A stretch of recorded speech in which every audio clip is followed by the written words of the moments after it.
Վերջին 3 օրերի խորհրդարանական քննարկումները էականորեն թարմացրին ներքաղաքական եւ նախընտրական օրակարգը եւ այդ թարմացումը կայանում է նրանում, որ պատերազմի եւ որ նույնն է նախկինների եռագլուխ կուսակցության ուժերը չպետք է հաղթահարեն խորհրդարան անցնելու անցողիկ շեմը։ Ինչու՞։ Որովհետև ինչպես մեր քննչական մարմինների կատարած քննության արդյունքում պարզվեց եւ հրապարակվեց, այդ ուժերը իրենց կողմնակիցներին անվանում են, անվանարկում են, ինչպես շուն ու շանգյալ եւ բոշա։ Եվ հետեւաբար առավել եւս այս պայմաններում ես չեմ կարող հավատալ, որ Հայաստանի Հանրապետությունում կան քաղաքացիներ, ովքեր պատրաստ են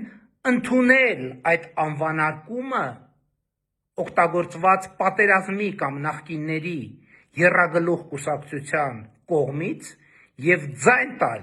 այդ եռագլուխ կուսակցության ուժերից որևէ մեկին։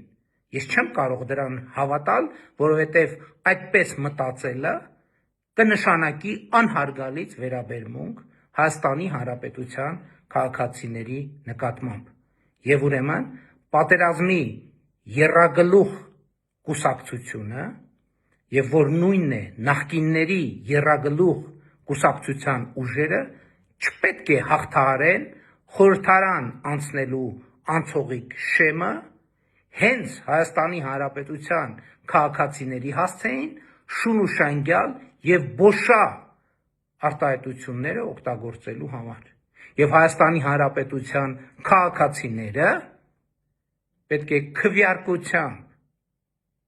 իրենց վերաբերմունքը արտահայտեն եւ պատերազմի եռագլուխ կուսակցության ուժերին եւ որ նույնն է նախկինների եռագլուխ կուսակցության 3 ուժերին, խոսքը ուժեղ ՀՀԿ Հայաստանի ԲՀԿ-ի եւ Հայաստան դաշինքի մասին է եւ նույնն է Դաշնակցություն Քոչարյան դաշինք, ահա այդ